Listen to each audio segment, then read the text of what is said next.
பெங்களூர்ல அடிக்கிற குளிருக்கு ஸ்வெட்டர் நல்லதா? இல்ல வின்டர் ஜாக்கெட் நல்லதான்னு கேட்டிங்கன்னா, நான் சொல்வேன் வின்டர் ஜாக்கெட் தான் ரொம்பவே நல்லது. மெயின் ரீசன் என்னன்னா, இந்த ஸ்வெட்டர், ஸ்வெட் ஷர்ட்ல இந்த டைப்ல இருக்கிற ஹூடி எல்லாமே ஓகே தான். அது கம்ஃபர்டபுளா தான் இருக்கும். இந்த குளிருக்கு ஓகேவா தான் இருக்கும்.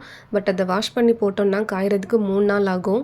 அதுவே வின்டர் ஜாக்கெட் மாதிரி நம்ம ஊருக்கு அந்த கிளைமேட்க்கு ஏத்த மாதிரியான வெதர் டெம்பரேச்சர்லாம் பார்த்து நீங்க அந்த ஜாக்கெட் வாங்குனீங்கன்னா, நம்ம மழை பெய்யும்போதுமே அத போட்டுக்கலாம். ஈவன் வாஷ் பண்ணி போட்டாலுமே சீக்கிரமே ட்ரை ஆயிடும். ஃபர்ஸ்ட் கிரை, ஹாப்ஸ்காட்ச் மாதிரியான வெப்சைட்ஸ்ல 3000ல இருந்தே சூப்பரான குவாலிட்டியில இருக்கிற மாதிரி அந்த வின்டர் ஜாக்கெட் எல்லாமே நெறைய இருக்கு. பட் அவ்வளோ அமௌண்ட் குடுத்து வாங்குறது சைஸ் வந்து பெர்ஃபெக்ட்டா இருக்கணும். கொஞ்சம் பெருசாவோ, இல்ல ரொம்ப சின்னதாவோ இருந்தா கூட அத சேஞ்ச் பண்றது அந்த வெப்சைட்ஸ்ல ரொம்பவே டஃப்பான ஒண்ணு. ஸோ அதுக்காக நேர்ல போயிட்டே பார்த்து போட்டு பார்த்து வாங்கலான்ட்டு தான் நாங்க ஃபர்ஸ்ட்டு ஒவ்வொரு ஷாப்பா போலான்ட்டு டிமார்ட் வந்திருந்தோம். 700லேருந்து ஸ்டார்ட்டிங் ப்ரைஸ்ல இங்க கலெக்ஷன்ஸ் எல்லாமே நெறைய இருக்கு. பட் ஃபுல்லுமே அது கேர்ள்ஸ்க்கு போடுற மாதிரியான அது கேர்ள் தீம்ல தான் எல்லாமே இருக்கு.